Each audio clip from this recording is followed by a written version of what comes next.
Okay guys, welcome back. So we're basically to the point where we're gonna get the timing belt on. That's our goal for today.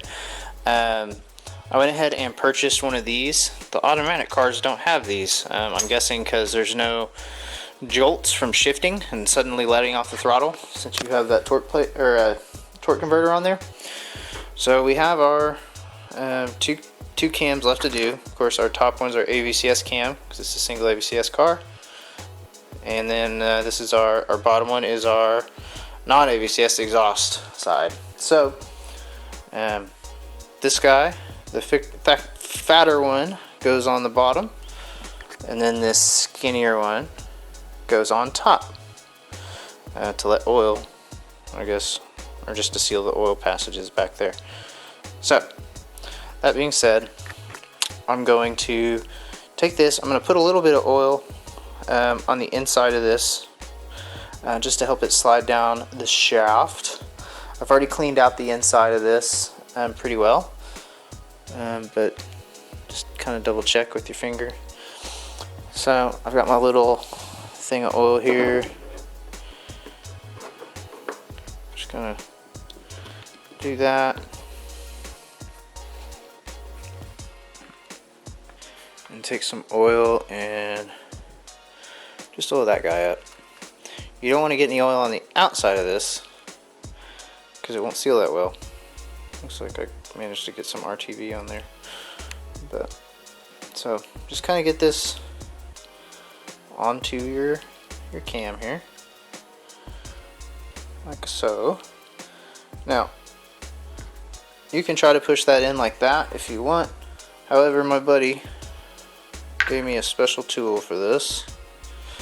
So you just put that tool on, and it's the who makes it? ASF Machine CSI EJ 1.0. And then there's another one. I'm actually not sure what the difference is on the two. I guess I better check and make sure I'm using the right one. And then we're going to take one of our cam bolts and just put it in right there. And if it doesn't thread in, then okay, so I'm an idiot and I didn't realize that for some reason the cam bolt I have is not as long. But the AVCS cam bolt is longer. I'm not sure what the reason for that is. But hopefully that's not a big issue that I'm about to find out. And so we've got this in, and all you're going to do is tighten that down with a ratchet. Now, this is still on there from when I torqued the other side. So just keep going on this thing, and you don't want to put a whole bunch of pressure on it. Like once you feel it getting kind of hard, I'll probably leave it there. And then just unscrew this, and then we can do the top one. Alright, so we're set up over here, and you can see it just pushes in super easy. This tool makes it child's play to get these cam seals in, and that's in. So back this off, and then we will put our cam sprockets on and torque these down. Alright, so we've got our cam on and our bolt in, and we're ready to torque it down. 74 foot-pounds is what I shoot for. I think technically it's some special torque in 90 degrees or 45 degrees, but we're not gonna mess with that. One thing to note before you start torquing these cams, make for dang sure that your motor's at top dead center, which is this mark lining up with this mark. Let's see, this mark lining up with this mark on your oil pump. That way all your pistons, when it's not technically top dead center, but all your pistons are halfway up their stroke, so they're sitting back kind of in the middle, and that way when you rotate these cams over, you're not going to smack the valves into one of your nice new cams. So you can see I've got that company 23 tool, and it's just sitting on a bolt that I put in the alternator bracket. It makes it way easy to hold it still, and then you just give it to work. There she is. Okay, and then we're going to do the same thing on the bottom one, except I've got to swap out company 23 tools real quick. Okay, everybody. So we're going to put the timing belt on. I gotta say, I love the ones that have the lines in them, because it makes it so you can like put it on the cam where it's supposed to go, and then rotate the cam where it lines up. So I've already got the first marker on our crank sprocket, and then second marker's lined up on the top. You're gonna work around this way, and then you notice that this roller isn't in here. We're gonna put that in after the belt is on and in the right place. So next thing you gotta do is you find the dot on this thing, match it with the line on the timing belt, and then rotate it counterclockwise until it's really tight. Unless you skip a belt. Now I have seen people, it's probably not a bad idea, so you can really get enough tension on this belt. I've seen people clamp this. In fact, I'm probably just gonna go ahead and do that real quick. I've got a clamp sitting right here. That'll just keep us from having to worry about it wiggling on us, okay? So we're gonna tighten this part as much as you can. Run down here, put this cam on that cam sprocket. And then we're gonna work this away. We go on this roller, and on the water pump. Now here's where things get a little tricky.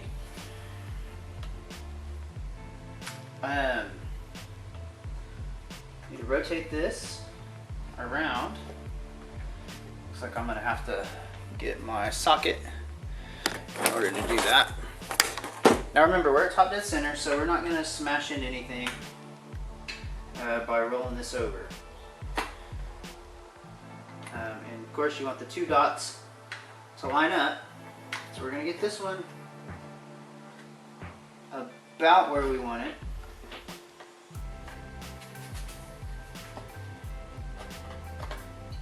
And we're a few teeth off, so I've still got to roll this over.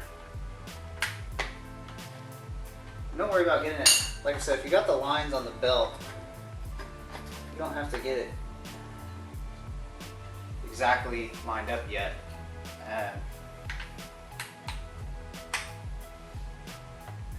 So now I'm going to turn that and tighten that. And our next one is this guy, and this one has a tendency to roll backwards, right when you get to where you need it to be. So what I tend to do is I put my breaker bar on there, like what I've got, and I turn it back, and it seems like it's easiest for me to, there we go, drop it in a spot right there, and then we just have these two to put on. That one's not hard. Like so, okay? So that being said, we're gonna pull this grenade pin that's gonna be on our tensioner.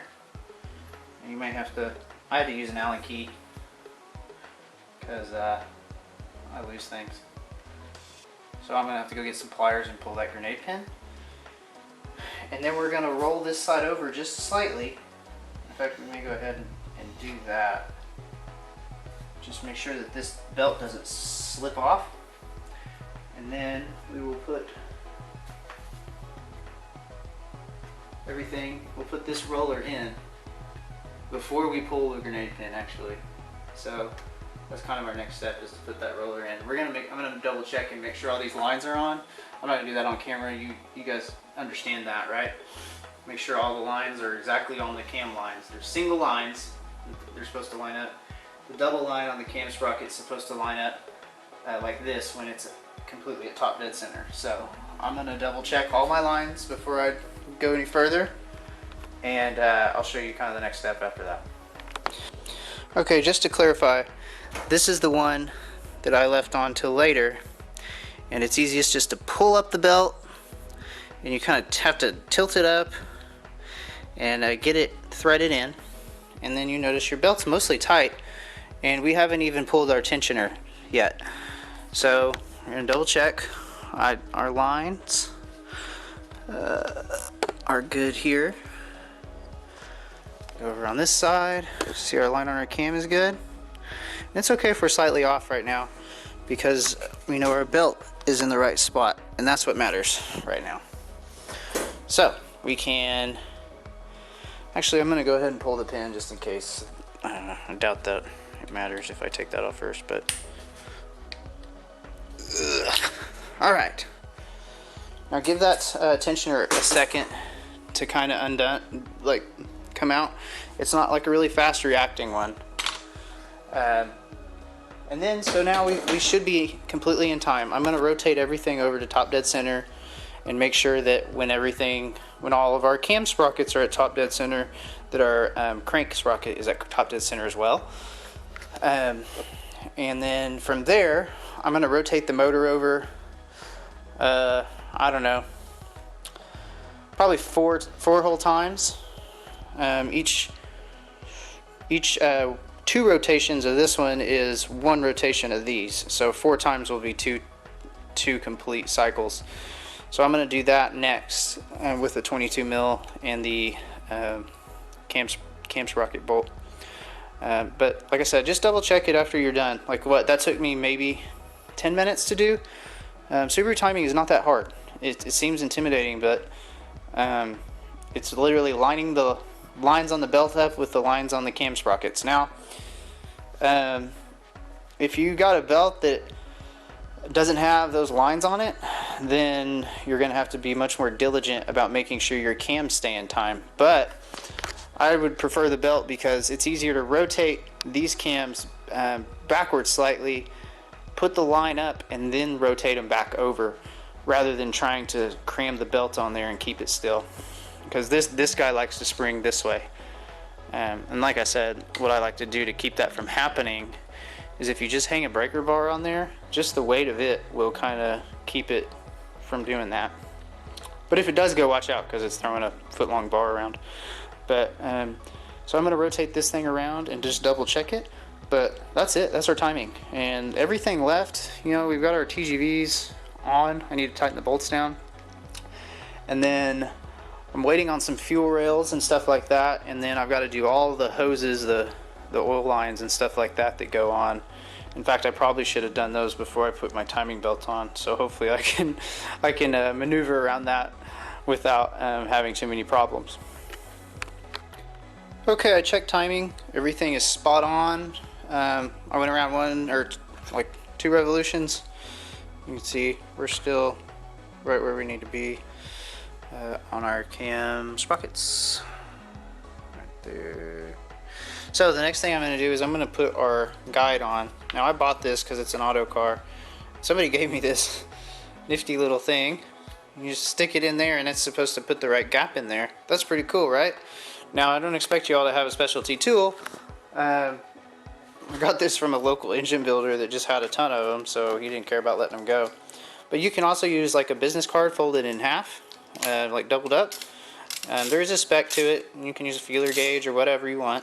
Same thing goes for the ones that would be up here on a manual car.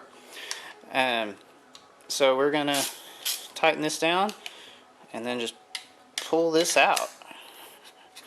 I wonder if it's supposed to come easier than that, but it's a pretty nifty little deal. And you can tell this is like I don't know, it's like a paint can lid that somebody cut apart. It's actually a Gates product, but that's pretty cool. I've never gotten one with a timing belt kit or anything, so that's kind of cool to know that that's a thing.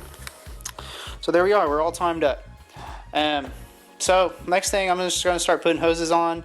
There's one more video that I'm definitely going to shoot, and that's on deleting the oil cooler that's normally down here.